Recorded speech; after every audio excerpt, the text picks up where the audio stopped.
Christ was crucified, the holiest site in Christendom was seized and defiled.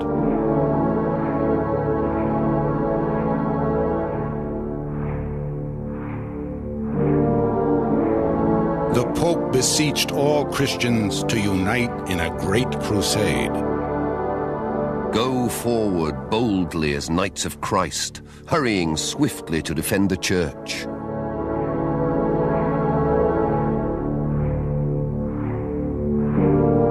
His call was heeded by a new order of knights who pledged their lives to retake the Holy Land. Warrior monks fighting for God and betrayed in the end by their own church.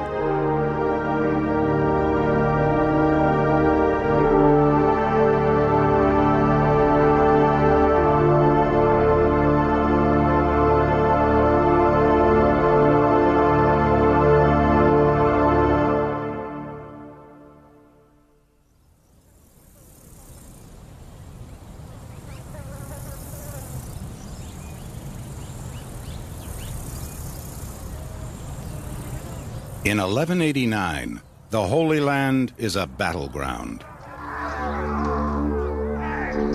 Two armies, Christian and Muslim, each fight with God on their side.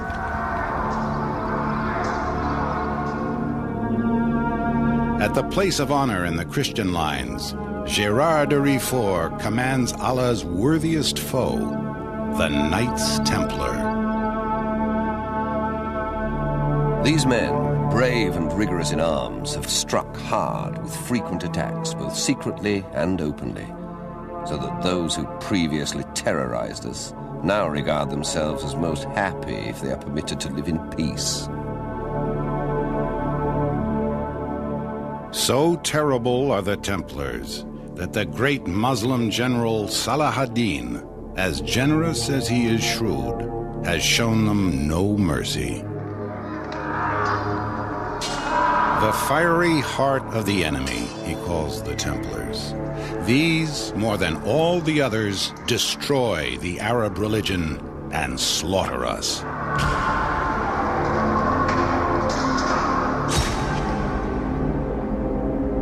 With fire in his heart, Gérard de Riefort prepares to lead his knights once more into battle. 70 years before, the Templars, this scourge of God, was only 8 men strong.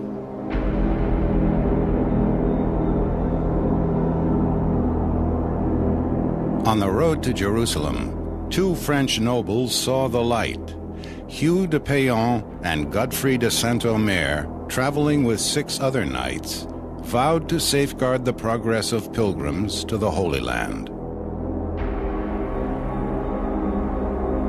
Reaching Jerusalem, retaken from the Muslims, they hurried to the Holy Sepulchre, the very site, as all good Christians knew, where their Savior was crucified.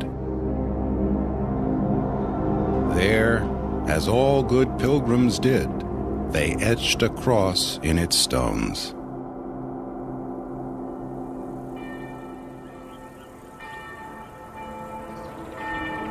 The Christian king of Jerusalem was so impressed by their piety that he granted them quarters in his own palace, itself built, it was said, on the site of the Temple of Solomon.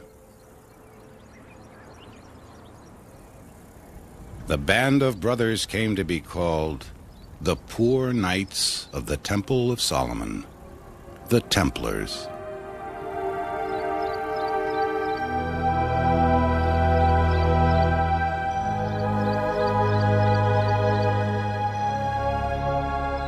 They took a vow of poverty and took as their seal the image of 2 knights sharing a horse.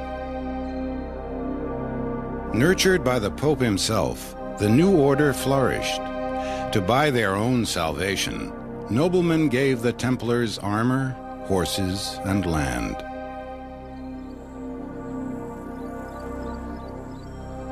At bases throughout Europe, the knights enlarged their ranks and trained for battle.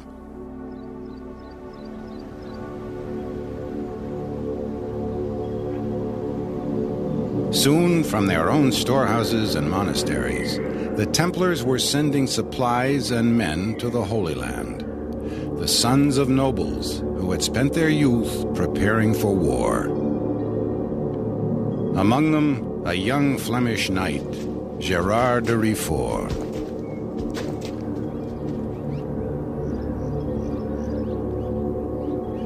Gerard had gone to Jerusalem to claim his fortune, a rich bride. Before he arrived, his betrothed was sold to another man. Gerard now wed his fate to the Templars.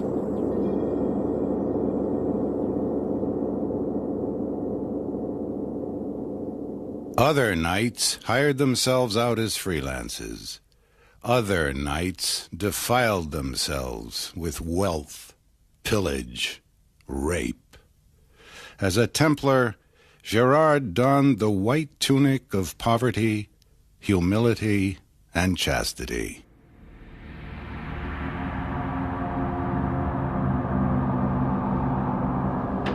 In a ceremony both secret and sacred, Gerard committed himself to God.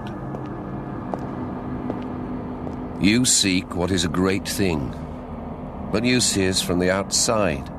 You cannot know the austerities of the order. For when you wish to be on this side of the sea, you will be sent to the other side. And if you want to sleep, you will be awoken. And if you wish to eat, you must go hungry. Now, decide, good gentle brother, if you could tolerate all these hardships. From this day, his life would be ruled by two books, the Holy Bible and the Templar Manual. Too much talk is not without sin. We altogether prohibit idle words and wicked outbursts of laughter. No brother should swear when angry or calm, nor should he ever say an ugly or vile word.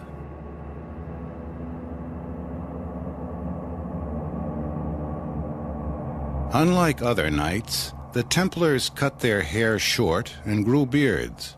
And unlike other knights, they vowed absolute chastity, a vow reinforced by their pledge never to bathe or to change their sheepskin drawers.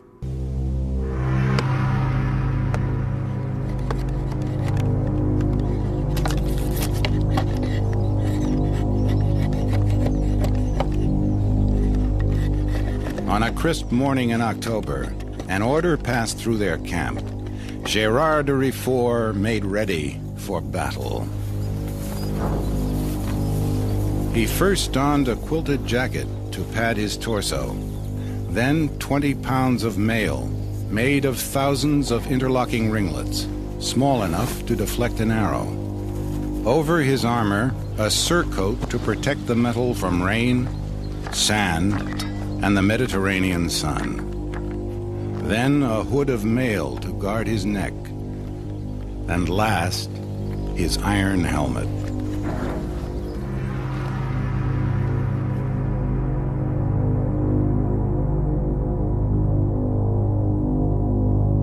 You could see there an incomprehensible number of armed men. There were so many shining coats of mail, so many glittering helmets, so many noble horses neighing, so many white mantles, so many knights of great probity and daring, so many banners that never had such a crowd appeared to be reckoned up.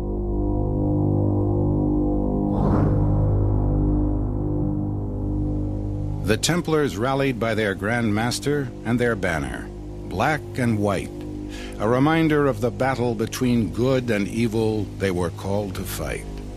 Its motto stiffened their resolve, not for ourselves, but for God. Gerard led his Templars in prayer with the Psalm of David.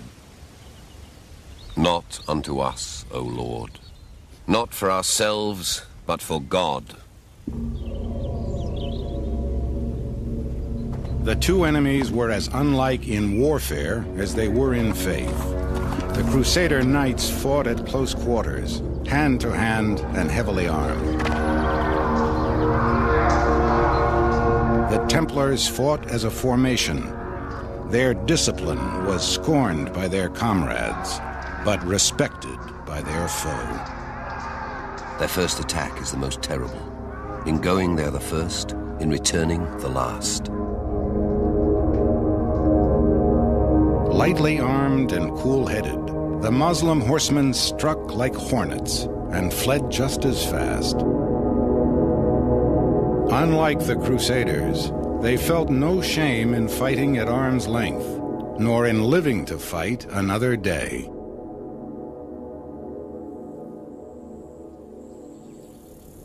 The Pope would hear how his knights fought that day.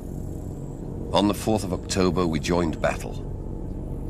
Altogether, we were 4,000 knights and 100,000 foot soldiers.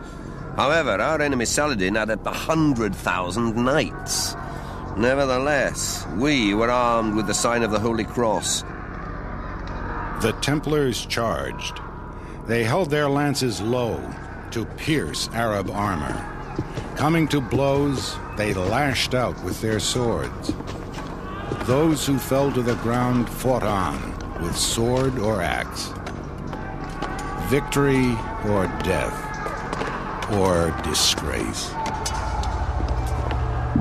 Should any of them, for any reason, turn his back to the enemy, or come forth alive from a defeat, or bear arms against the Christians, he is severely punished.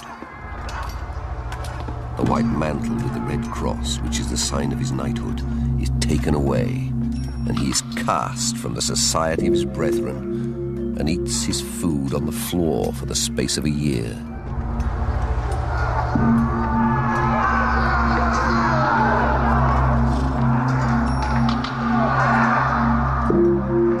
No knights were disgraced this day. In their eyes, God fought with them. Allah abandoned his followers, and his followers abandoned the field. They fled before our swords, and we pursued them up to their very tents. We managed to kill 500 of Saladin's knights, far more than we had hoped. While we were engaged in battle with Saladin, 5,000 knights left the city and made a sudden attack on us.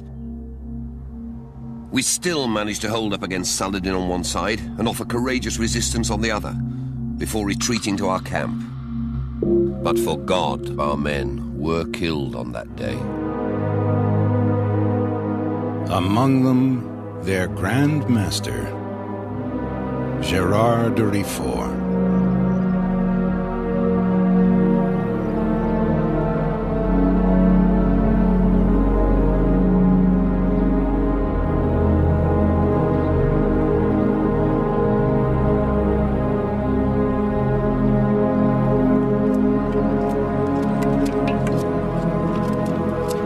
The siege went on.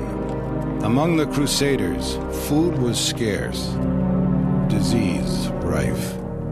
Christians died or deserted, but the Templars stayed.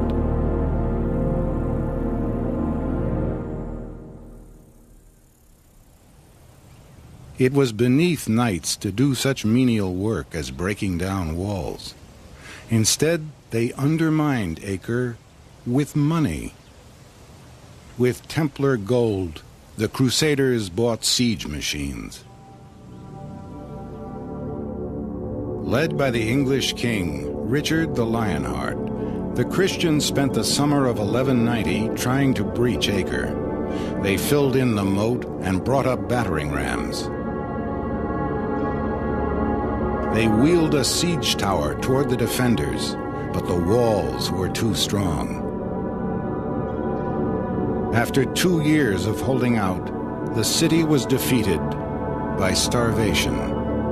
In July of 1191, Acre yielded.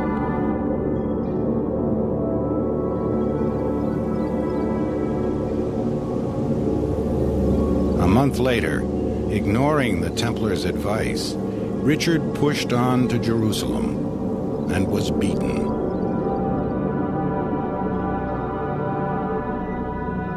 For another century, holy warriors battled each other for the Holy Land.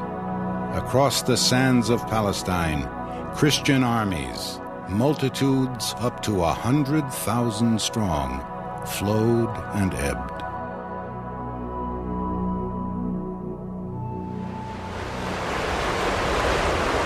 Between the tides of invasion, the Templars held fast in their fortresses. No other knights knew the land or the enemy so well. As warriors and diplomats, the Templars kept the Muslims at bay.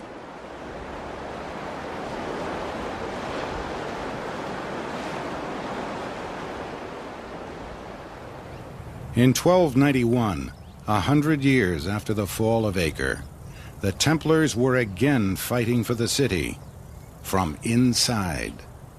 Unlike the defenders before them, they refused to surrender. Like them, they perished.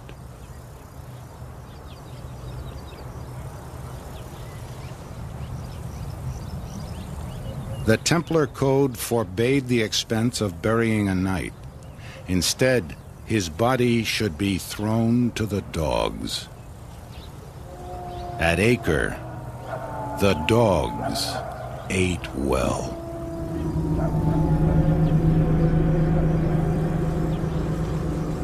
With Acre went the Holy Land. After 2 centuries, the ordeal of driving a people from their own soil proved too great. 20,000 Templars were left in the land they fought for, their souls already departed. As an order, the Templars survived and thrived. While in Palestine, they had become skilled not only as warriors and diplomats, but as merchants. So rich had they grown that the Templars, sworn to poverty, were now bankers to Europe. Their power rivaled kingdoms. Now, the very church for which they once fought so bravely turned on them.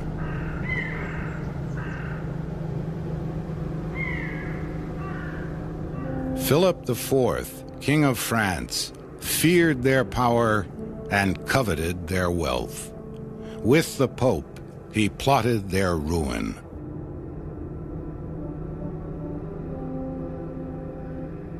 They're so outrageously proud that one can hardly look them in the face. Tell me why the Pope permits them to misuse the riches which are offered them in God's service. It is a pity, in my view, that we do not rid ourselves of them for good. In October of 1307, on the unfortunate morning of Friday the 13th, the Templars of France were rounded up. They were tortured until they confessed. Their crime, heresy.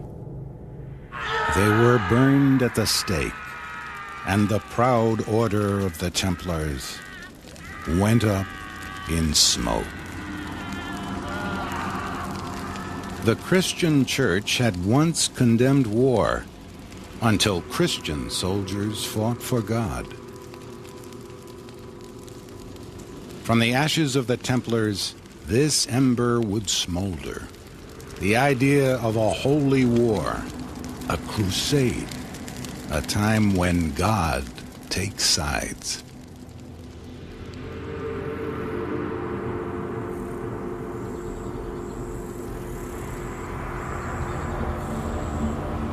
In 1314, Jacques de Molay, the last Grand Master of the Knights Templar, was burned at the stake.